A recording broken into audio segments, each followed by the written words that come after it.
coding is just the beginning. And I know you are aware about that.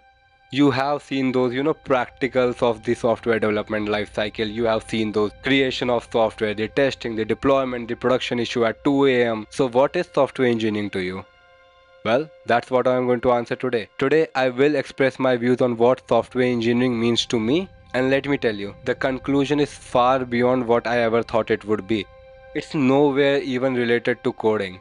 Like, if I have to say so, it's actually very innate to the human themselves. Well, that's what we are going to explore. But before any of that, we first have to understand where does the definition of, coding equal to software engineering comes from, and probably a even more important question of how does a developer grow as a software engineer and what is their journey, and that journey is probably going to give us our answer. So let's get into it. Well, introducing you to John. John is a promising beginner who has never done coding in his life but is pretty damn interested in it. So he does what a good beginner do. He goes to YouTube and just runs through different tutorials. And after grinding for 6 months, he now has, a CRUD application. And well, he's pretty happy. And what is the current definition he created? Software engineering is equal to coding, right? I mean, I created a software all by myself just via coding. It should mean that software engineering is equal to coding, right? Well, John now gets his first internship, and like every other intern, he was not given the task to actually develop a feature. He was given some other miscellaneous tasks, the tasks which are, not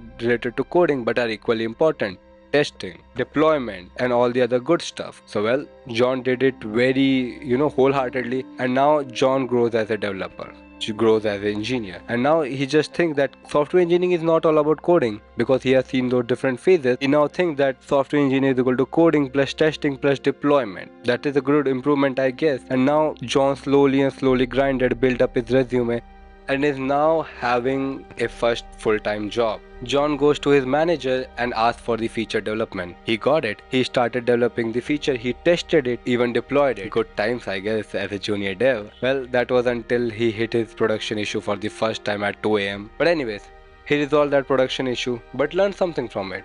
Software engineering is not all about just three things: coding, development, and testing. It's also about, maintaining it. It's also about having the issue and resolving them. So now his definition grows. His definition grows from coding, testing, deployment to debugging. I mean, most of the people on internet think that this is what software engineering is all about. And let me tell you, it's not a bad definition. It's a pretty damn solid definition. But I think we can go better, right? We can do better than that, because John still have to see all the other phases of software engineering. He still have to see and grow as software engineer. So let's continue on John's story and let's see what his final definition will evolve to be. Well, now John goes from junior dev to mid-sized dev, not mid-sized, mid-level dev. But anyway, so now he has always been coding on some small feature, some small part, but this time, for the first time in his life, he has been introduced to the problem of scalability. Now John just does not have to code and get it right. He have to also care about the different concurrency, different scalability,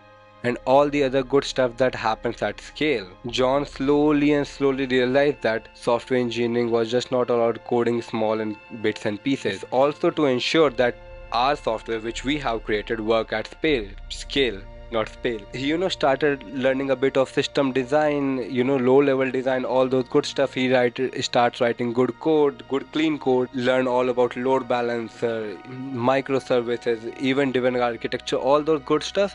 And slowly John understand coding is not all about software engineering. It's also not about testing. It's also not about development and deployment. It's also not about debugging. It also includes something more. It includes whether our system could scale to millions of people if required, obviously. So he understands that to grow as software engineer, he has to go out of his shell. And now his definition also includes system design. Well, I don't like the word system design, but anyway, his definition includes scalability. So now what is his definition? Coding, testing, DevOps, maintenance and debugging, and now scalability. Let's replace scalability with architecture.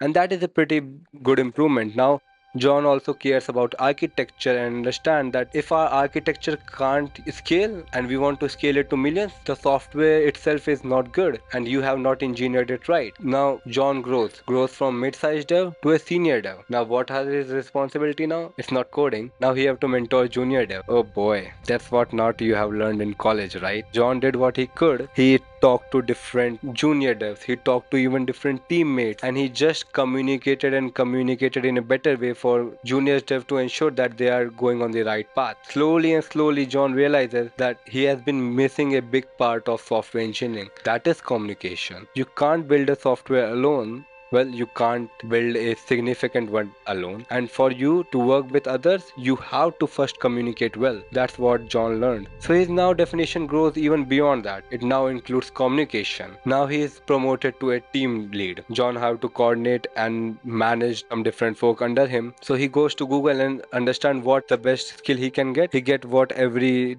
good manager has, the skill of coordination. Since John is now a team lead, he has to communicate with different stakeholders, different folks from different other teams, some solution architects, some VPs, even some junior devs and mid-sized devs. So he have to be better at the management part itself. Even if he didn't like it, he has to be. And John start liking it. He likes the fact that now grow as software engineer, you just don't have to go deep into coding. You can go beyond the facets of coding, and he picks one of them up. He picks the team management and coordination. His definition involves it includes team management and coordination. John goes from a simple team developer to slowly and slowly accumulate more knowledge, more experience, and more leadership role, I guess, and climb up the corporate ladder to only think that he now has, I don't know, like 40-50 people under his wing. And now he realized that even though he's working on the same software that he created when he was first the junior dev, he's now working at a completely different scale, completely different level. Now he's just not creating it, he's also managing the people who are creating it. That is one facet.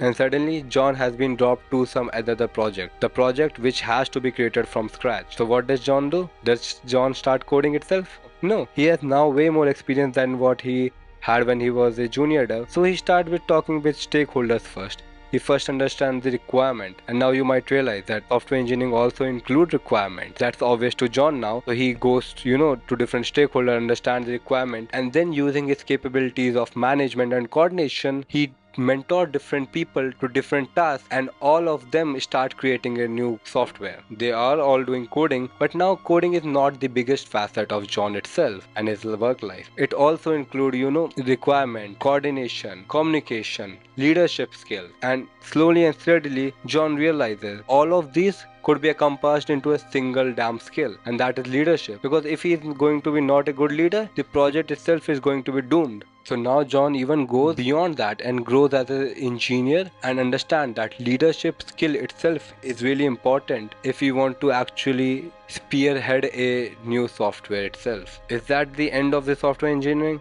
for John? I don't know. After that, John retired, so I'm not sure what would the next facet be. But I'm pretty damn sure that this is at least the extent of what every engineer should understand and what a software engineering should look like. Since John actually retired, does this mean this is leadership bubble is the end scope of the software engineering itself? No, hell no. I'm not sure what it would be. I'm junior dev myself. But you understand that software engineering is not, just all about coding and all those stuff. It's way, way, way more big, if I have to say so. It's way more horizontal. It includes very different facets of what most of us don't think are. Sure, it includes coding, testing, development, deployment, debugging, but it also includes very facets of people that make us human. It includes the communication part, it includes the coordination and management part, it includes like the leadership skills as well. So yeah, I mean, sure, hard skills are very important. Must also realize that as we grow as software engineer, our definition of software engineering itself evolves. And I'm not saying that you have to come to the conclusion that leadership skills or communication skills itself are the boundaries of this definition. No, they are not. They will never be. And you don't even have to come to the conclusion that they are included in this definition. You have to find your definition yourself. The only point I'm sure about is that the software engineering definition will and always will grow the more you as grow as software engineer. And that is the truth. Yeah, sure, if you don't like to going into the management stuff, just don't grow into that facet of software engineering. Go deep into coding. Then now you will realize the software engineering will still grow. It might even grow better in a better way, but it will nonetheless grow. To me, it obviously the hard skill like coding, development, deployment, testing, but it also the soft skill like requirement gathering, communication, management, leadership. You could disagree, but we all can and should agree on the fact that software engineering will grow the more we grow as software engineer. And that is the real thing I wanted to talk about. I don't care what the software engineering definition you have. If it's evolving, that's more than enough for me. And I hope that's more than enough for you as well.